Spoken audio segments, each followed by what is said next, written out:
Good morning, everybody. How are you? I hope you all are fine.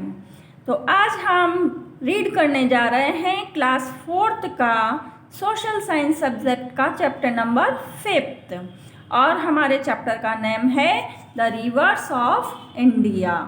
हम read कर रहे थे बच्चों, हमारे पिछले वीडियो में आपने पढ़ा था, हम द हिमालयन रिवर्स के बारे में रीड कर रहे थे और जिसमें हमारी चल रही थी द गंगा रिवर। और बीच में एक वीडियो किसी टेक्निकल इशू की वजह से ब्रेक हो गया था, तो आज हम वहीं से स्टार्ट करते हैं बेटा। द गंगा को हमने छोड़ा था, हम पढ़ रहे थे कि जो गंगा है हिमालयन रिवर सिस्टम में 2 रिवर सिस्टम हमने पढ़े थे इंडिया के, major river system, Himalayan river system और पेनिनसुलर रिवर सिस्टम। तो हिमालयन रिवर सिस्टम में हम गंगा को पढ़ रहे थे। गंगा क्या है? हमारे इंडिया की सबसे लॉन्गेस्ट रिवर है और ये रिवर कहाँ से ओरिजिनेट होती है? गंगोत्री ग्लेशियर से, गौमुख से ये निकलती है हिमालय से और ये ईस्टवर्ड थ्रो करती हुई, ईस्टवर्ड बहती हुई, ईस्टवर्ड से मीन्स उत्तराखंड से, यहाँ से हिमालय से निकलती है और इस ईस्टवर्ड बहती है। ईस्टवर्ड बहते हुए ये किस उत्तराखंड होती हुई उत्तर प्रदेश, बिहार और वेस्ट बंगाल को क्रॉस करती हुई फिर बे ऑफ बंगाल में गिर जाती है। तो जितनी लंबी डिस्टेंस ये कवर करती है यहाँ से निकलकर बे ऑफ बंगाल तक पहुँचने में, वो कितनी डिस्टेंस होती है? 2500 किलोमीटर्स। आपकी इस पैराग्राफ में दिया हुआ है 2500 किलोमीटर्स की ये दूरी तय करती है बे ऑफ बंगाल तक जाने में। और इसकी जो ट्रिब्यूटरीज हैं, इससे जो सहायक नदियाँ निकलती है वो कौन कौन सी है? यमुना, गंडक एंड कोसी, गंगा की ये ट्रिब्यूटरीज कहलाती हैं। ठीक है। Ganga brings rich nutrients with its water.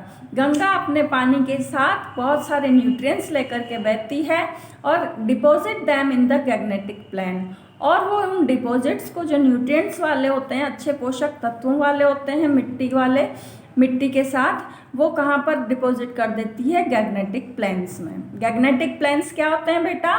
ऐसे एरिया जो इस गंगा नदी के आसपास के हैं, यानी मैदानी इलाके।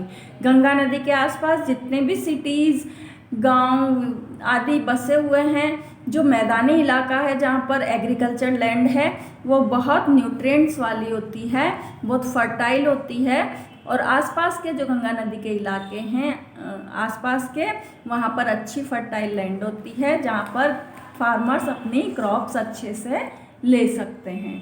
ठीक है। अब हम आगे चलते हैं नेक्स्ट पेज नंबर 63 पे। Therefore the Gagnetic Plain is a highly fertile rhine. Gangetic plain क्या है? बहुत फर्टाइल राइन है, यानी बहुत अच्छा उपजाऊ एरिया है। Many kinds of crops are grown here. कई तरह की यहाँ पर क्रॉप्स ग्रो की जाती है, बोई जाती है। The river water is use for irrigating the crop such as wheat, rice, sugar cane, potato etcetera. जो इस रिवर का वाटर है वो इन क्रॉप्स को इरीगेट करता है, यानी इनकी सिंचाई करता है। जैसे यहाँ पर मोस्टली कौन कौन सी क्रॉप्स होती है गैग्नेटिक प्लेन्स में? Wheat, rice, sugar cane, potato etcetera. For this reason the Gangetic plain is called the bread basket of India. और इसी कारण से जो गंगेटिक प्लेन्स हैं, जो गंगा के मैदानी इलाके हैं, वो ब्रेड बास्केट ऑफ इंडिया के नाम से जाने जाते हैं, क्योंकि यहाँ पर बहुत फर्टाइल एरिया है, यहाँ पर क्रॉप्स बहुत अच्छी होती हैं। तो हम अब चलते हैं आगे।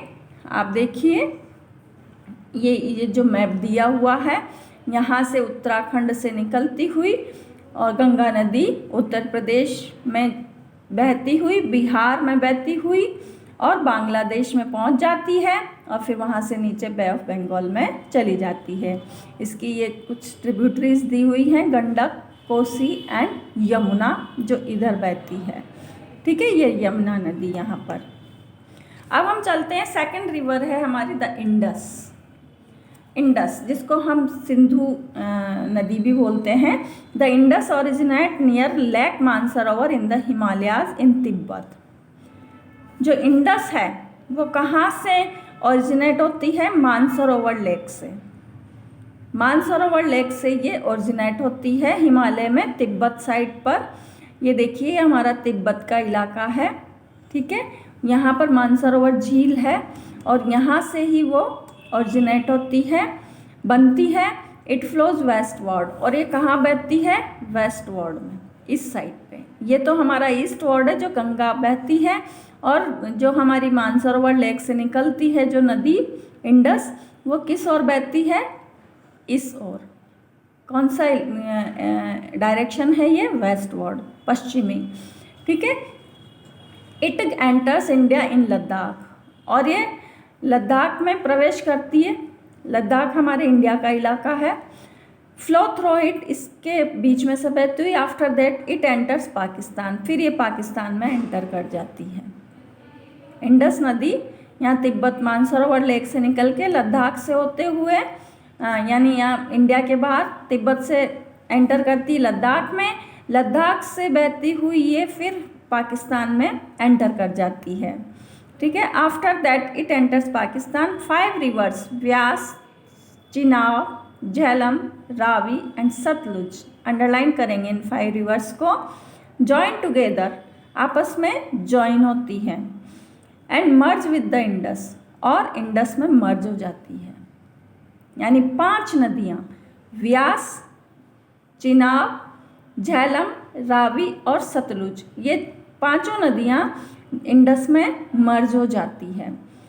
It finally flows into the Arabian Sea, और फाइनली ये कहाँ पर पहुँच जाती है? फिर इधर अरेबियन सी में मिल जाती है, पाकिस्तान से निकलती हुई, ठीक है।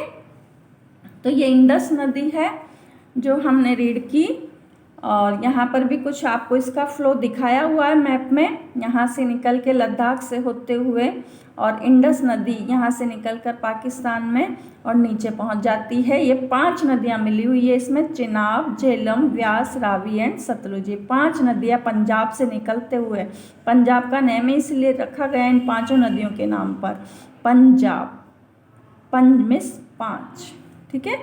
तो ये 5 नदियाँ पंजाब से निकल के इधर मिल जाती है, etcetera. The state of Punjab, पंज प्लस आप, is named after the 5 rivers that flow through it, Jhelum, Chenab, Ravi, Beas and Sutlej. मैंने अभी बताया था आपको कि स्टेट जो हमारा पंजाब है उसका नेम इन्हीं नदियों के नाम पर रखा गया है। जैसे पंज का मीन्स 5, आब मीन्स नदियाँ।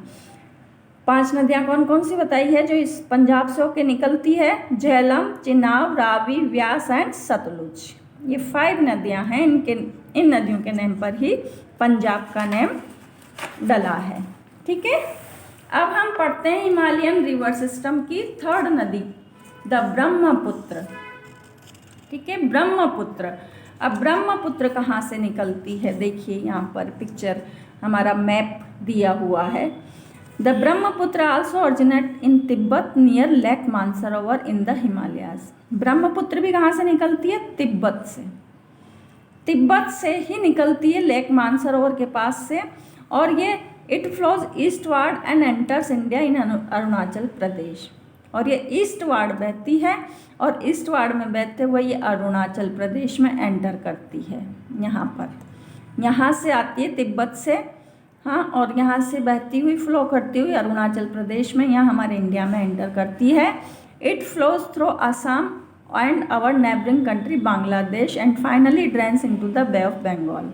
और ये अरुणाचल प्रदेश में बहती हुई, असम में बहती हुई, मेघालय होती हुई और बांग्लादेश में एंटर कर जाती है। बांग्लादेश हमारा नेबरिंग कंट्री है, और बांग्लादेश में एंटर करके फिर ये बे ऑफ बंगाल में जा गिरती है।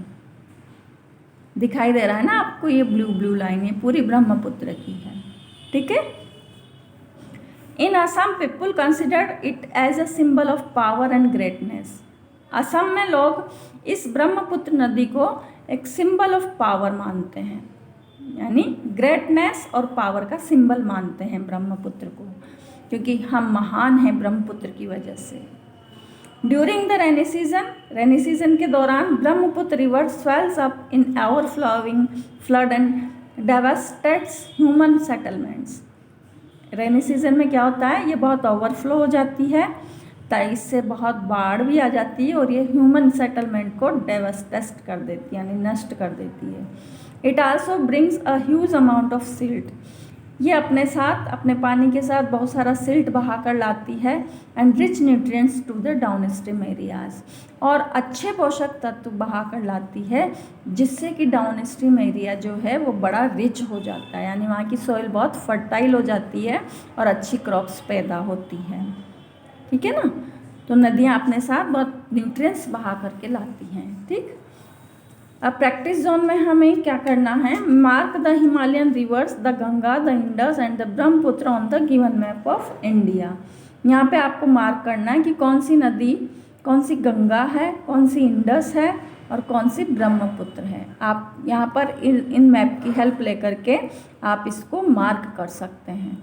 मार्क मीन्स आपको यहाँ पे राइट करना है कि it is Brahmaputra, it is Ganga and it is Indus. Okay, ये सॉल्व करेंगे आप। अब हम चलते हैं the peninsular river system. Peninsular river system हमने अभी तक पढ़ा, हिमालयन रिवर सिस्टम। अब हमारा हिमालय की तीनों नदियां हम पढ़ चुके हैं। अब पेनिनसुलर का मीन्स क्या होता है, जो हमारा इंडिया का, मैं कई बार बता चुकी हूँ आपको, ये जो नीचे वाला हिस्सा है, ये इसको हम डेक्कन प्लेट्यू भी बोलते हैं, डेक्कन एरिया भी बोलते हैं। और पेनिनसुलर किसे कहा जाता है, जो तीन ओर से पानी से घिरा होता है। यह इंडिया का हमारा साउथ वाला जो पार्ट है, 1, 2 एंड 3 डायरेक्शन पे ये सी से घिरा हुआ है। इधर बे ऑफ बंगाल है, इधर अरेबियन सी है, इधर पैसिफिक ओशियन है ना, हिंद महासागर, इंडियन ओशियन है, हाँ, और इधर इस साइड पे ये लैंड से जुड़ा हुआ है। समझ में आया? तीन तरह से ये पानी से घिरा है, इसलिए इसको पेनिनसुलर कहते हैं, और वन साइड से ये लैंड से जुड़ा हुआ है ऊपर, इसलिए पेनिनसुलर इंडिया कहलाता है। नीचे वाला हिस्सा हमारा साउथ वाला। तो हम पढ़ते हैं यहाँ पर कौन कौन सी रिवर सिस्टम है। Narmada, Tapi, Godavari, Krishna, Kaveri and Mahanadi are the major rivers that flow through peninsular India. ये इतनी सारी नदियाँ बताई है, नर्मदा, तापी, गोदावरी, कृष्णा, अंडरलाइन करेंगे इन सभी को। ये पेनिनसुलर इंडिया की मोस्ट इम्पॉर्टेंट नदियाँ हैं। These rivers mostly receive their water from rainfall. इन नदियों में मोस्टली जो वाटर आता है वो रेनफॉल का ही होता है, क्योंकि बारिश होगी तो ये नदियाँ बहेगी। इंस्टेड ऑफ ग्लेशियर, यहाँ पर ग्लेशियर से पानी नहीं आता है। हमने पढ़ा था कि हिमालयन रेंज की जो नदियाँ बहती हैं तीनों, उनमें ग्लेशियर से पानी आता है ऊपर से पिघल पिघल के। लेकिन ये जो पेनिनसुलर इंडिया की जो रिवर्स हैं, वो उनमें ओनली रेनफॉल का जो पानी होता है वो होता है, बारिश का पानी। Therefore most of them are seasonal. इस कारण से इनमें से बहुत सी जो नदियाँ हैं वो सीजनल होती है, यानी रेनी सीजन में उनमें बहुत पानी होता है, अन्यथा वो सूख भी जाती है। ठीक है। Narmada and Tapi flow westward to reach the Arabian Sea. Narmada और तापी क्या करती है, वेस्टवर्ड की ओर बहती है और अरेबियन सी में मिल जाती है। ये देखिए नर्मदा, ये वेस्टवर्ड बहती है, ठीक है, और इधर अरेबियन सी में मिल जाती है। All the major rivers of peninsular India flow towards the east into the bay of Bengal. और इसके अलावा और जितनी भी मेजर रिवर्स है पेनिनसुलर इंडिया की, वो फ्लो करती है टुवर्ड्स द ईस्ट, यानी ईस्ट इस साइड पे। ईस्ट इस साइड पे होता है, वेस्ट इस साइड पे होता है। नर्मदा और तापी अरेबियन सी में मिलती है, और जो अन्य नदियां हैं वो इधर ईस्ट वार्ड बहती हुई बे ऑफ बंगाल में मिल जाती है। ठीक है। Godavari is the longest river of South India. Godavari South India की सबसे लंबी नदी है। It covers 1500 kilometres between the Western घाट in Maharashtra and bay of Bengal. ये 1500 किलोमीटर का डिस्टेंस तय करती है वेस्टर्न घाट से, यानी Maharashtra and bay of Bengal. Western Ghat से चलती है गोदावरी और महाराष्ट्र में होती हुई और बे ऑफ बंगाल में जाती है। Let us now read it covers 1400 kilometres between Maharashtra and bay of Bengal, यानी 1400 किलोमीटर की यात्रा करती है ये। Let us now read in details about the some important peninsular river. आओ हम कुछ इस पेनिनसुलर रिवर की जो पेनिनसुलर इंडिया की जो रिवर्स हैं उनके बारे में, इम्पॉर्टेंट रिवर्स के बारे में कुछ डिटेल में रीड कर लेते हैं, ठीक है ना बेटा। तो आइए हम सबसे पहले नर्मदा के बारे में रीड करते हैं। नेम सुना होगा आपने नर्मदा का। नर्मदा रिवर कहाँ पर है, पता है आप लोगों को? पता होना चाहिए। नर्मदा रिवर कहाँ पर है? नर्मदा एमपी में बहती है, मध्य प्रदेश में। आपके यहाँ पर दिया हुआ है, देखिए ये मध्य प्रदेश है नर्मदा, ठीक है। Narmada is the river that flows through central India and acts as a divider between North India and South India. Narmada क्या है? एक ऐसी रिवर है जो सेंट्रल इंडिया में बहती है, यानी इंडिया का जो बीच वाला हिस्सा है, यानी एमपी जिसको हम बोलते हैं, और ये एक डिवाइडर का काम करती है। डिवाइडर क्या होता है? जो डिवाइड करता है, जैसे रोड पे बना होता है ना डिवाइडर, बीच में एक साइड को अलग पार्ट में बांटता है, एक साइड को अलग पार्ट में। वैसे ही इंडिया की ये नर्मदा जो है नॉर्थ इंडिया और साउथ इंडिया को दो भागों में बांटती है। नीचे साउथ इंडिया है, ऊपर नॉर्थ इंडिया है, ठीक है। Narmada originate from the forest of the Amarkantak in Madhya Pradesh and flows towards the waste.